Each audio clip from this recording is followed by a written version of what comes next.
दे दिल के दवाई।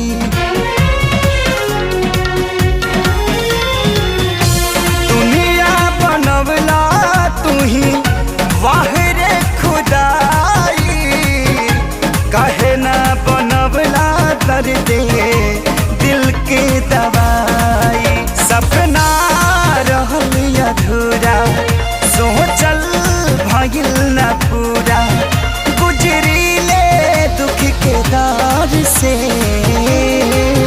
बस ये तने कदाए राम जी दिल लगे नया बुके हुआ से। बस ये तने कदाए